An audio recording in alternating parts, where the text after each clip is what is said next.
ഈശോമിശിഹായ്ക്ക് സ്തുതിയായിരിക്കട്ടെ. ഞാൻ brother Shaiju Adappally, Ernakulam saint Mary's prayer മിനിസ്ട്രിയിൽ നിന്നാണ്. പ്രഭാഷകൻ്റെ പുസ്തകം 40-ാം അധ്യായം 3 മുതൽ 5 വരെയുള്ള വാക്യങ്ങൾ. വിശിഷ്ടമായ സിംഹാസനത്തിൽ ഉപവിഷ്ടനായ രാജാവ് മുതൽ പൊടിയും ചാരത്തിലും കഴിയുന്ന എളിയവൻ വരെ, രാജകീയാംഗിയും കിരീടവും അണിയുന്നവൻ മുതൽ ചാക്കൊടുക്കുന്നവൻ വരെ, ഏവരും കോപം, അസൂയ, ആകുലത, അസ്വസ്ഥത, മരണഭീതി, ക്രോധം, മത്സരം എന്നിവയ്ക്ക് അധീനരായിത്തീരുന്നു. കിടക്കയിൽ വിശ്രമിക്കുമ്പോൾ നിശാനിദ്ര അവന് വിഭ്രാന്തി ഉളവാക്കുന്നു. അപ്പോൾ ആരിലാണ്?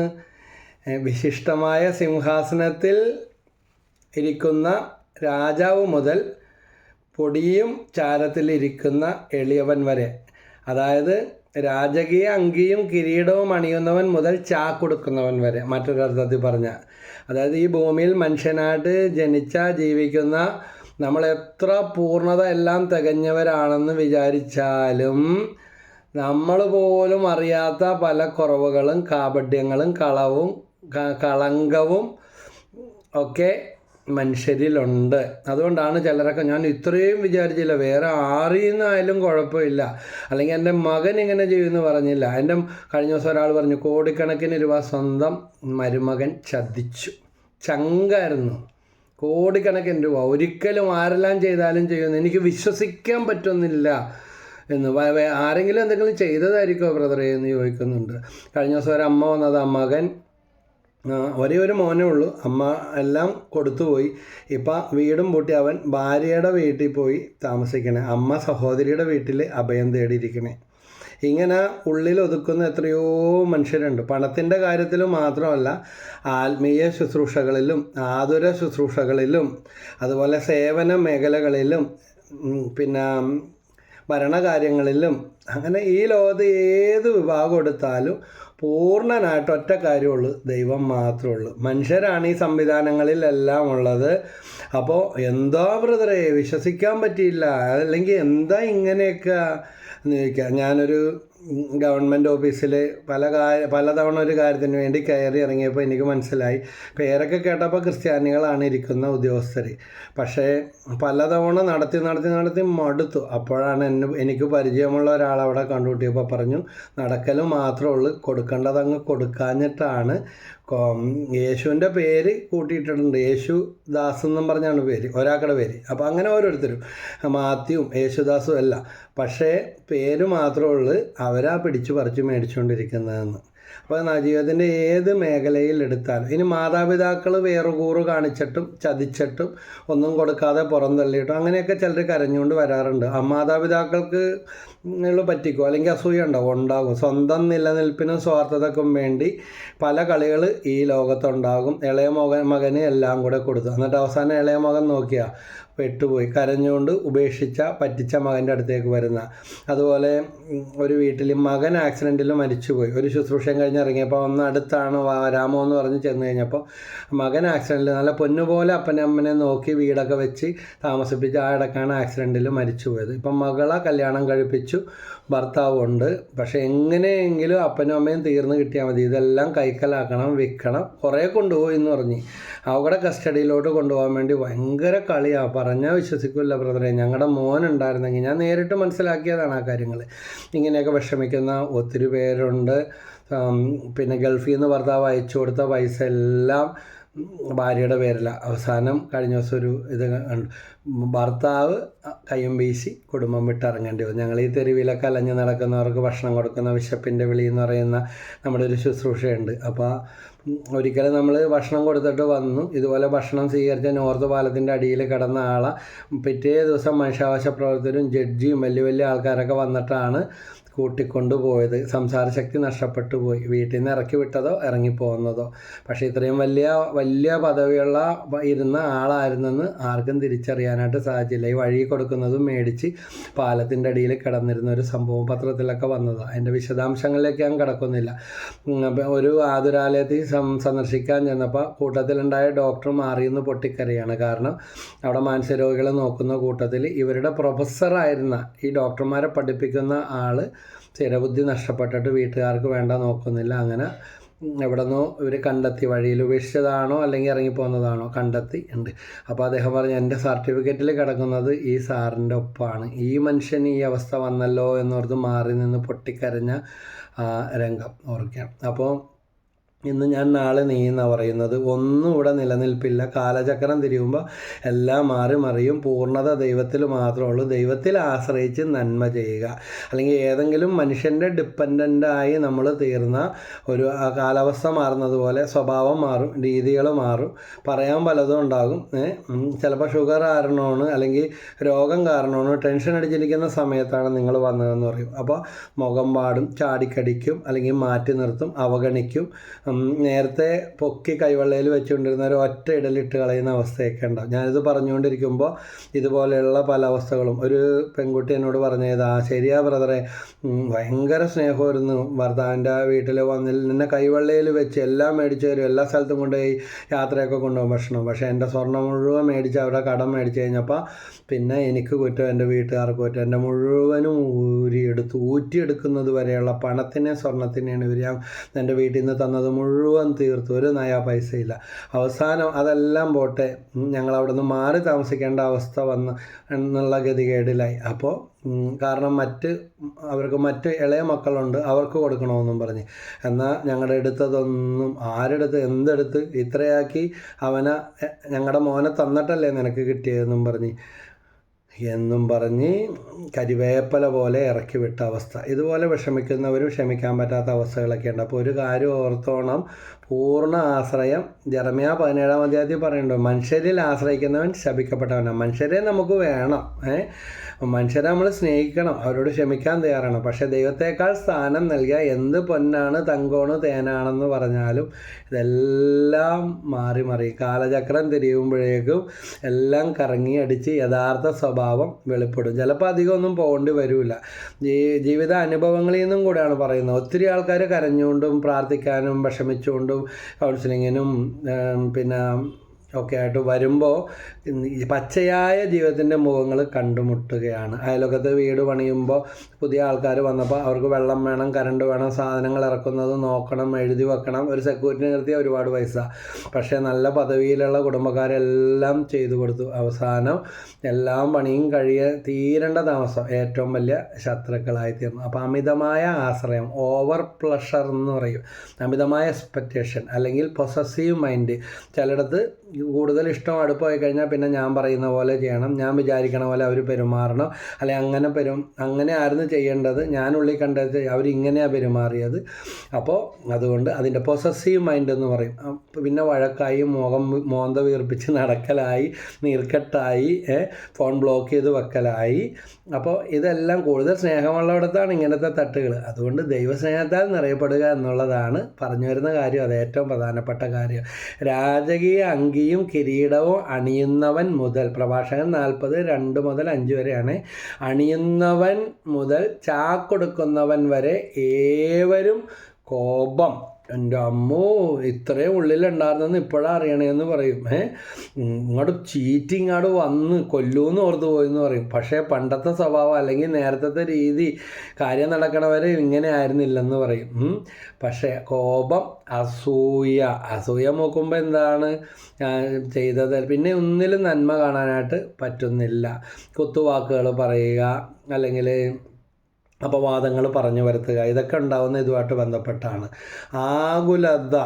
ആകുലത എത്ര എല്ലാം ഉണ്ടെന്ന് പറഞ്ഞാലും വയലിലെ ലില്ലികളെ നോക്കുവിൻ, ആകാശത്തിലെ പറവുകളെ നോക്കുവിൻ എന്നൊക്കെ മത്തായി സുവിശേഷം 6-ാം അധ്യായത്തിൽ കാണുന്നുണ്ട്. തമ്പുരാൻ അവയെല്ലാം തീറ്റിപ്പോറ്റുന്നു. പക്ഷേ സോളമൻ പോലും ഇവയിൽ ഒന്നിനെ പോലെ അലങ്കൃതനായിരുന്നില്ല. അതായത് മനുഷ്യനെല്ലാം ഉണ്ടെങ്കിലും, സോളമൻ രാജാവ് ജ്ഞാനിയായിരുന്നു, മനുഷ്യനെല്ലാം ഉണ്ടെങ്കിലും തലമറന്ന് എണ്ണ തേക്കുന്നത് ദൈവത്തെ മറക്കുന്ന, അല്ലെങ്കിൽ എല്ലാം ഉണ്ടായിട്ടും തൃപ്തിയില്ലാതെ പുതിയത് അന്വേഷിച്ചു പോകുന്ന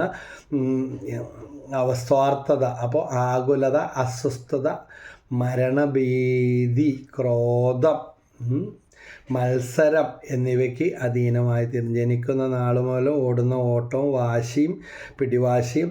മത്സരം വേണം, മത്സരം നല്ലതാണ്. പക്ഷേ മത്സര്യം അത് അനാരോഗ്യകരമായി കഴിഞ്ഞ പ്രശ്നമാണ്.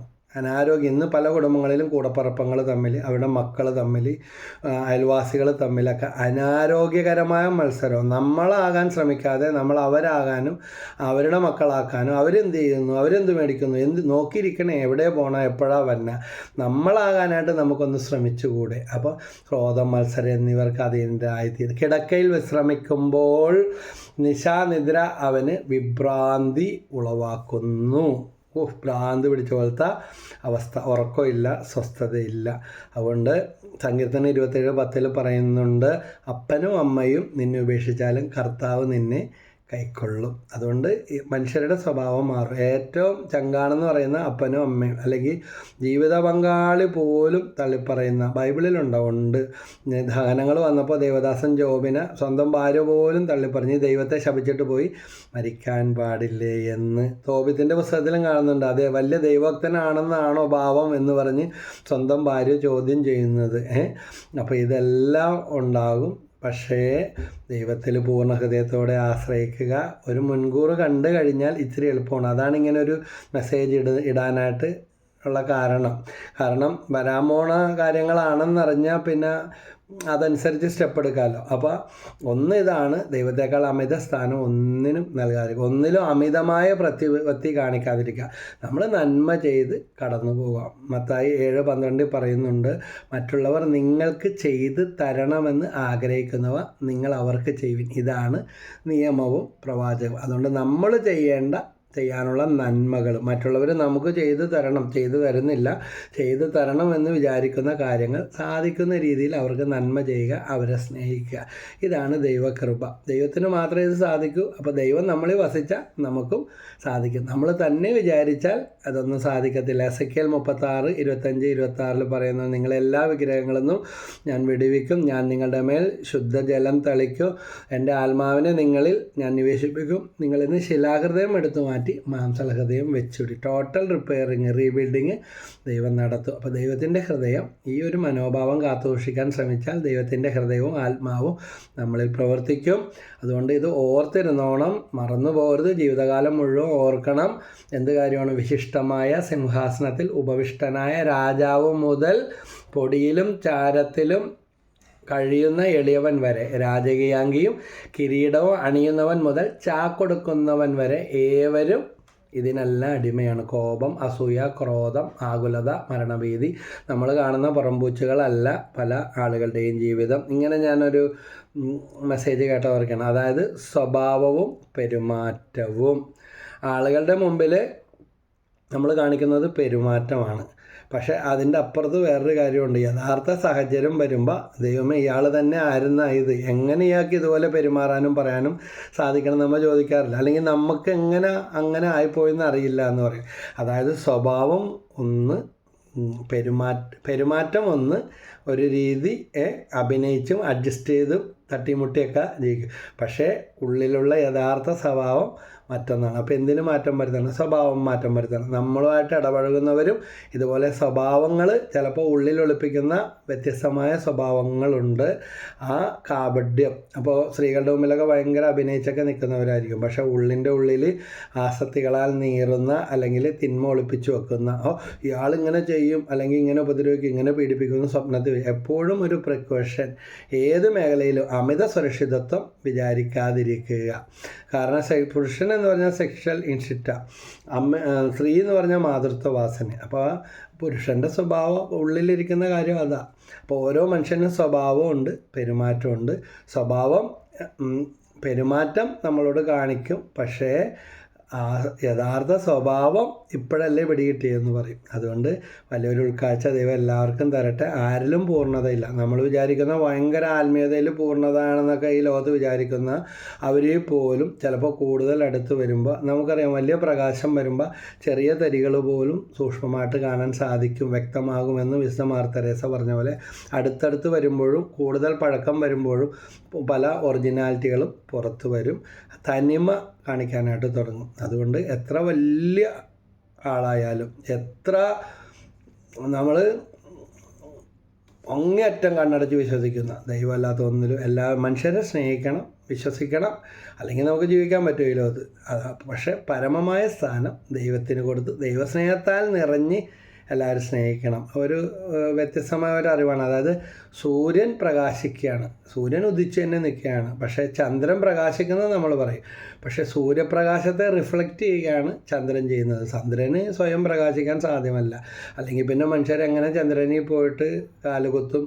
ഇപ്പോൾ സൂര്യനിൽ പോയി ഇറങ്ങാൻ വേണ്ടി പറ്റില്ല, അവിടെ കത്തിജ്വലിച്ചുകൊണ്ടിരിക്കുകയാണ്. ഇതുപോലെ തന്നെ സൂര്യൻ്റെ പ്രകാശത്തെ ചന്ദ്രൻ പ്രതിബിംബിപ്പിക്കുകയാണ് ചെയ്യുന്നത്. അതുകൊണ്ട് നമ്മൾ കാണുന്ന പല പ്രകാശങ്ങളും സ്വയം പുറപ്പെടുവിക്കുന്ന പ്രകാശങ്ങളല്ല എന്ന് തിരിച്ചറിയണം. സ്വയം പുറപ്പെടുവിക്കുന്ന പ്രകാശങ്ങളും വെളിച്ചങ്ങളും എപ്പോഴും ഊർജം പകർന്നുകൊണ്ടിരിക്കും. അത് മറ്റുള്ളവരെ പ്രതിഫലിപ്പിക്കുകയും ചെയ്യും. യോഹന്നാൻ 8:12 പറയുന്നുണ്ട്, ഞാൻ ലോകത്തിൻ്റെ പ്രകാശമാകുന്നു. യേശു പറഞ്ഞ വാക്കുകളാണ്. അതുകൊണ്ട് യേശുവിൻ്റെ യഥാർത്ഥ പ്രകാശം നമുക്കെല്ലാവർക്കും ഉണ്ടാകട്ടെ. നമ്മൾ അന്വേഷിക്കുന്ന പ്രകാശവും പൂർണ്ണതയും ഒരിക്കലും ആങ്ങളക്കും ഉണ്ടാകത്തില്ല, അപ്പനും ഉണ്ടാകത്തില്ല, അമ്മക്കും ഉണ്ടാകത്തില്ല, മുതലാളിക്കും ഉണ്ടാകത്തില്ല, തൊഴിലാളിക്കും ഉണ്ടാകത്തില്ല. ദൈവത്തിൽ മാത്രമേ ഈ പൂർണ്ണത ഉള്ളൂ. ആ തിരിച്ചറിവ് നമുക്ക് നിലനിൽപ്പ് തരും. അവരാരും വെറുത്തിട്ടോ ഉപേക്ഷിച്ചിട്ടോ കാര്യമില്ല. ഇതെല്ലാം, ഈ സംവിധാനങ്ങളെല്ലാം നമുക്ക് ആവശ്യങ്ങളുമാണ്. കാരണം ശ്വാസം ഇങ്ങനെ വലിച്ചെടുക്കും, പക്ഷേ ഓക്സിജൻ വേർതിരിച്ചെടുക്കും, കാർബൺ ഡൈ ഓക്സൈഡ് പുറത്തു വിടും. പക്ഷേ വൃക്ഷങ്ങളും ചെടികളും കാർബൺ ഡൈ ഓക്സൈഡ് സ്വീകരിക്കും. ഈ പ്രപഞ്ചത്തിലെ സംവിധാനം പോലെ തന്നെ നന്മയായിട്ടുള്ളത് മുറുകെ പിടിക്കുക. വെറുക്കാൻ നമുക്ക് അധികാരമില്ല. ദൈവം വ്യക്തികളെയൊക്കെ തന്നിരിക്കുന്നത് സ്നേഹിക്കാനാണ്, പക്ഷേ വസ്തുക്കളെ തന്നിരിക്കുന്നത് ഉപയോഗിക്കാനാണ്. അതുകൊണ്ട് വസ്തുക്കളെ പോലെ വ്യക്തികളെ കണ്ടിട്ട് കാര്യമില്ല. ഇപ്പോൾ ഞാനൊരു പുസ്തകം എടുത്തിട്ട് അവിടെ വെച്ചാൽ ആ പുസ്തകം അവിടെ ഇരിക്കും, കാരണം അതൊരു വസ്തുവാണ്. പക്ഷെ ഒരു വ്യക്തിയെ അവിടെ ഇരുത്തിയാൽ കുറച്ച് കഴിയുമ്പോൾ ഞാൻ പോണ്, അല്ലെങ്കിൽ ബ്രദർ അവിടെ ഇരുന്നോ വരാട്ട എന്നും പറഞ്ഞു പോകും. അപ്പോൾ വ്യക്തിയും വസ്തു തമ്മിലുള്ള വ്യത്യാസം ഇതാണ്. വസ്തുക്കളെ നമുക്ക് തന്നിരിക്കുന്നത് ഉപയോഗിക്കാനാണ്, വ്യക്തികളെ നമുക്ക് തന്നിരിക്കുന്നത് സ്നേഹിക്കാനാണ്. സ്നേഹിച്ച് സ്നേഹത്തിൻ്റെ ആ പൂർണ്ണതയിലേക്ക് ദൈവം സ്നേഹിച്ച് അതുപോലെ എല്ലാം തികഞ്ഞിട്ട് നമുക്ക് ആരെയും സ്നേഹിക്കാൻ സാധ്യമല്ല. ദൈവം തൻ്റെ പുത്രനെ നമുക്ക് വേണ്ടി നൽകിയത് നമ്മളെല്ലാവരും തികഞ്ഞവരായതുകൊണ്ടല്ല, നമുക്ക് കുറവുകളുള്ളത് കൊണ്ടാണ്. അതുകൊണ്ട് എൻ്റെ സ്വർഗ്ഗസ്വനായ പിതാവ് പരിപൂർണനായിരിക്കുന്ന പോലെ നിങ്ങളും പരിപൂർണനായിരിക്കണം. ആരും പരിപൂർണരല്ല ഈ ലോകത്തിൽ. പരിപൂർണതയിലേക്കുള്ള പ്രയാണത്തിലാണ് നമ്മളെല്ലാവരും.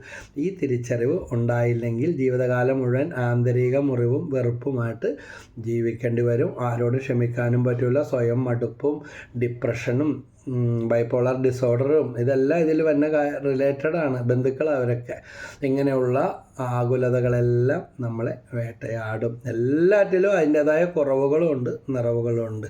അതുകൊണ്ട് നന്മയായിട്ടുള്ളത് മുറുകെ പിടിക്കുക, തിന്മയായിട്ടുള്ളത് വിട്ടുകളയുക. നമുക്കും ഉണ്ട്, പറഞ്ഞുകൊണ്ടിരിക്കുന്ന നമുക്കും ഉണ്ട്.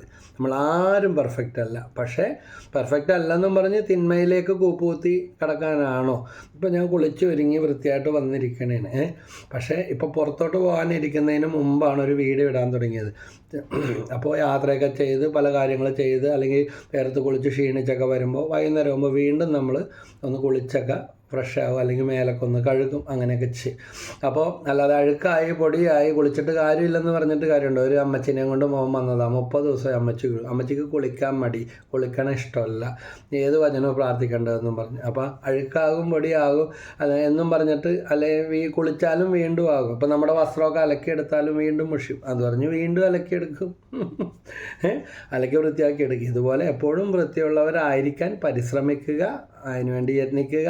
ജീവിതത്തിൽ വിശുദ്ധി ഉണ്ടാകട്ടെ. ജീവിതത്തിൽ മാത്രമല്ല, നമ്മുടെ വീടും പരിസരമൊക്കെ എപ്പോഴും വൃത്തിയുള്ളത്. ഇതുമായിട്ട് റിലേറ്റഡ് അല്ല എങ്കിലും ഇതിൽ കയറി വന്നൊരു ചില വീടുകളിലൊക്കെ ചെല്ലുമ്പോൾ ഉള്ള പഴയ പേപ്പർ മുഴുവൻ അടുക്കി, ചെരുപ്പ് മുഴുവൻ അകത്ത്, ഉള്ള പഴന്തുണി മുഴുവൻ കുറേയൊക്കെ കൊടുക്കുക. പാവപ്പെട്ടവർക്കൊക്കെ കൊടുക്കുക. പാകമായാലും ഇല്ലെങ്കിലും എല്ലാ പഴയ സാധനങ്ങളും കിട്ടുന്നത് കൂട്ടിക്കൊണ്ടി വെക്കുക. അത് തന്നെ ഏറ്റവും വലിയൊരു ഐശ്വര്യമാണ്. ജീവിതത്തിന് ഒരു അച്ചടക്കവും അടുക്കും ചിട്ടയൊക്കെ. ഇന്നാളൊരു പയ്യൻ പ്രാർത്ഥിക്കാൻ പോയിട്ട് വന്ന വഴി ഞാനും പുറത്തോട്ട് പോകണേ. അപ്പോൾ അവരുടെ വീട്ടിൽ പോയി പ്രാർത്ഥിച്ചിട്ടുണ്ട്. ഞാൻ പറഞ്ഞു, എടാ നീ ഒരു 20 ലിറ്റർ പെയിൻറ്റ് മേടിച്ചുകൊണ്ടോ, അല്ലാതെ എല്ലാം എന്ന് പറഞ്ഞിട്ട് അത് ചെയ്യാനുണ്ട് ഇത് ചെയ്യാനുണ്ട് പിന്നെ ആട്ടെ എന്ന് അപ്പം പറഞ്ഞ്.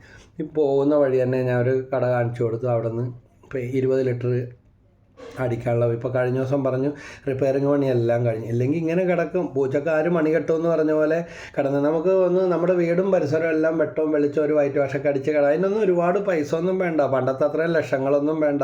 ഒന്ന് വെള്ളപൂശി അല്ലെങ്കിൽ ഒന്ന് മിനുക്കി ഇടുന്നതിന് ഇട്ടാൽ തന്നെ 3, 4, 5 കൊല്ലമൊക്കെ കൂടുതൽ മുഷി വരുന്നില്ലെങ്കിൽ ഭംഗിയായിട്ട് കിടക്കും. അപ്പം നമ്മുടെ ജീവിതം മാത്രമല്ല ആകെ മൊത്തം ടോട്ടൽ ഒരു വൃത്തിയും വെടിപ്പും വീറും ചൈതന്യവും ഉന്മേഷമൊക്കെ ഉണ്ടാകുന്നെങ്കിൽ നമ്മൾ ഉണരണം, നമ്മുടെ പരിസരങ്ങൾ വൃത്തിയുള്ളതാകണം. കുറവുകൾ മനുഷ്യർക്കുണ്ട്, കുറവുകളെ താലോലിച്ചുകൊണ്ടിരിക്കാതെ ആരും വിശ്വസിക്കാൻ കൊള്ളൂല്ല, എങ്ങും പോകത്തില്ല, അങ്ങനെയുള്ളവരൊക്കെ ഉണ്ട്. അതെല്ലാം മാറ്റണം. നമുക്കുണ്ട് കുറവ്, അനുഭവങ്ങളാണ് ഗുരു എന്നും പറഞ്ഞിട്ട് ഇനി ആരും അടുപ്പിക്കത്തില്ല അല്ലെങ്കിൽ കല്യാണം കഴിക്കത്തില്ല എന്നൊക്കെ പറഞ്ഞത് ഇതിനൊക്കെ വലിയ പോഷത്വം വേറുണ്ട്. നമ്മുടെ ജീവിതം നമ്മൾ തന്നെ നശിപ്പിക്കുന്നത് എന്തിനാ? നമ്മളിപ്പോൾ പോകുന്ന വഴിയൊക്കെ കാലിൽ അഴുക്കായെന്നും പറഞ്ഞ് നേരത്തെ കുളിക്കണ ആരും പറഞ്ഞ പോലെ എന്ത് ചെയ്യും? ചെരുപ്പിൽ അഴുക്കായ എന്ത് ചെയ്യും? കഴുകിക്കളയും. വീണ്ടും അഴുക്കായ എന്ത് ചെയ്യും? കഴുകിക്കളയും. അല്ലാതെ പോകേണ്ട കാര്യത്തിന് പോകാതിരിക്കാൻ പറ്റുമോ? പോണ വഴിവൻ കാർപ്പറ്റ് വിരിച്ചിട്ടാണ് നമ്മൾ പോകുന്ന കാര്യത്തിന് പോകുന്നത്. താമര നല്ല കുറുക്ക ചെളിയിലാണ് നിൽക്കുന്നത്, പക്ഷേ അതിൻ്റെ പൂക്കൾ എത്ര മനോഹരമാണ്. അടിയിൽ ചെളി കൂടുന്നതനുസരിച്ച് പൂവിൻ്റെ മനോഹാരിത. അതുകൊണ്ട് ജീവിതത്തിലെ പരിവർത്തിത സാഹചര്യങ്ങളിലും പ്രതികൂലങ്ങളിലും വ്യക്തികളിൽ നിന്നും വിശ്വസിച്ചവരിൽ നിന്നുള്ള മുറിവുകളിലും സ്വപ്നങ്ങൾ പൊലിഞ്ഞാലും മിത്രങ്ങൾ അകന്നാലും ദൈവസ്നേഹം വർണ്ണിച്ചിടാന്നുള്ള പാട്ടിൽ പാടില്ലേ, രക്ഷാകവചം നീ. സങ്കീർത്തനം 27, 1 മുതൽ 6 വരെയുള്ള വചനങ്ങൾ വായിച്ച് പ്രാർത്ഥിക്കുകയും ചെയ്യും. അപ്പോൾ അതിൽ നിന്ന് കൂടുതൽ ബോധ്യവും ഉറപ്പും കിട്ടും. കർത്താവിൻ്റെ പ്രകാശവും രക്ഷയുമാണെന്ന് തുടങ്ങുന്ന ആ വചനം. ഒരു സൈന്യം തന്നെ എനിക്കെതിരെ വാളയം വിളിച്ചാലും ഞാൻ ഭയം അറിയുകയില്ല. അപ്പോൾ കൂട്ടത്തോടെ ആക്രമിക്കുന്ന അവസ്ഥകളുണ്ടാകും, പക്ഷേ കർത്താവിൻ്റെ പ്രകാശവും രക്ഷയുമാണ്. അവിടെ നിന്ന് ഉയർന്ന പാറമേൽ നിർത്തുന്ന വചനത്തിൽ പറയുന്നത്. ഒരു മാസം ആത്മധൈര്യം ഇല്ലാത്തവർ, ഇങ്ങനെ മുറിപ്പെട്ട അവസ്ഥകളൊക്കെ ഉള്ളവർ, വിശ്വസിച്ചവർ ചതിച്ചു അല്ലെങ്കിൽ ഇട്ടിട്ട് പോയി, ബിസിനസ്സിൽ വഞ്ചിച്ചു, ഷെയർ പറ്റിച്ചെടുത്തു, അങ്ങനെയൊക്കെ വരാറുണ്ട്. ഈ അടുത്ത ദിവസം ഒരു മനുഷ്യൻ വന്നു. അപ്പോൾ ഭാര്യയുടെ വീട്ടുകാരി സഹോദരിയുടെ ഭർത്താവ് വഞ്ചിച്ച് ചതിച്ചെടുത്തതാണ് ബിസിനസ്. അതും പറഞ്ഞിരുന്നിട്ട് കാര്യമില്ല, അതിന് പരിഹാരം ഉണ്ടാക്കി ബിസിനസ് ചെയ്യാൻ വിളിച്ചു കൂട്ടി എല്ലാം പറ്റിച്ചെടുത്തു. പക്ഷേ അതിൽ നിന്ന് പുറത്ത് ചാടി അടുത്ത സ്വന്തമായിട്ടൊരു വഴി കണ്ടെത്തി അതേ ബിസിനസ് തന്നെ ഇന്ന് ഡെവലപ്പ് ചെയ്ത് ദൈവത്തിന് നന്ദിയും പറഞ്ഞ് ജീവിക്കുന്നു. അല്ലാതെ അവരങ്ങനെ ചെയ്ത് ഇവരിങ്ങനെ ചെയ്തെന്നും പറഞ്ഞിട്ട് കാര്യമുണ്ടോ? അപ്പോൾ മാറ്റങ്ങൾ ഈ പ്രപഞ്ചത്തിലുണ്ട്. മനുഷ്യരുടെ സ്വഭാവത്തിന് മാറ്റമുണ്ട്, നമുക്കും മാറ്റങ്ങളുണ്ട്. ആരോഗ്യത്തിന് പോലും ഇപ്പോൾ ഒരു 10-40 വയസ്സ് കഴിഞ്ഞാൽ ഇതെല്ലാം ഡൗൺ ആകാനും മാറ്റം വരാനൊക്കെ തുടങ്ങും. അപ്പോൾ ദൈവം എല്ലാവരെയും അനുഗ്രഹിക്കട്ടെ. ഈശോ മിശിഹായ്ക്ക് സ്തുതിയായിരിക്കട്ടെ. സബ്സ്ക്രൈബ് ചെയ്തിട്ടില്ലാത്തവർ സബ്സ്ക്രൈബ് ചെയ്യുക. മറ്റുള്ളവർക്ക് ഷെയർ ചെയ്ത് കൊടുത്താൽ അവർക്കും അത് പ്രയോജനപ്രദമാകും. നിങ്ങളുടെ കമൻസുകളും ഷെയറും ലൈക്കും ശുശ്രൂഷയിൽ വലിയ സപ്പോർട്ടാണ്. അങ്ങനെ പരസ്പരം നമുക്ക് പ്രാർത്ഥനയിലൂടെ കൈകോർക്കാം. ഈശോ മിശിഹായ്ക്ക് സ്തുതിയായിരിക്കട്ടെ. Praise the Lord.